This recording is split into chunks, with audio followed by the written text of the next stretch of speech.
To the modern observer, 1776 is defined by the soaring rhetoric of the Declaration of Independence, signed in Philadelphia in July.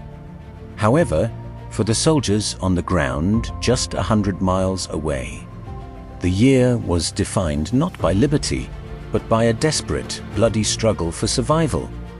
While the Continental Congress debated freedom, the Continental Army faced near total annihilation. The British strategy was ruthless and geographically precise: capture New York City, control the Hudson River, and sever the rebellious New England colonies from the rest of the continent. In August 1776, the reality of war arrived in New York Harbor. General William Howe unleashed the full might of the British Empire, landing an expeditionary force of over 32,000 troops, including thousands of feared Hessian mercenaries. It was the largest invasion force Britain had ever assembled. Opposing them was George Washington's 19,000-man army, a ragtag collection of ill-equipped Continental regulars and undisciplined militia, many of whom had never seen combat. The clash came at the Battle of Long Island, Brooklyn Heights. Washington made a critical tactical error by dividing his forces between Manhattan and Long Island. Howe exploited this ruthlessly, executing a brilliant flanking maneuver through the unguarded Jamaica Pass. The Americans were blindsided, the line collapsed, and panic ensued. Over 2,000 Americans were killed, wounded, or captured. Washington watched helplessly as his army was outflanked and outfought, forced back into a tight defensive perimeter against the East River. Trapped with their backs to the water and the British digging siege lines, the Americans seemed lost. But on the night of August 29th, Washington ordered a high-stakes evacuation, aided by Colonel John Glover's regiment of Massachusetts fishermen and a providential heavy fog that concealed their movements the next morning. Washington ferried 9,000 troops across the river to Manhattan without losing a single life. The escape saved the army, but the reprieve was brief.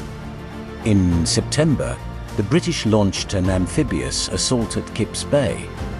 The American militia defending the beach fled in terror without firing a shot, sending Washington into a rage. He reportedly threw his hat to the ground, exclaiming, "Are these the men with whom I am to defend America?" The British captured New York City, which would remain their headquarters for the rest of the war. To compound the misery, a mysterious fire swept through the city days later, incinerating a quarter of the buildings and leaving the British occupiers in a charred ruin. The fall of 1776 was a relentless series of retreats and humiliations. At the Battle of White Plains, the British captured key high ground, forcing yet another American retreat. In November, Washington hesitated to evacuate Fort Washington. It was a fatal mistake. The British stormed the fort, capturing nearly 3,000 American soldiers. With his army shattered, Washington fled across New Jersey.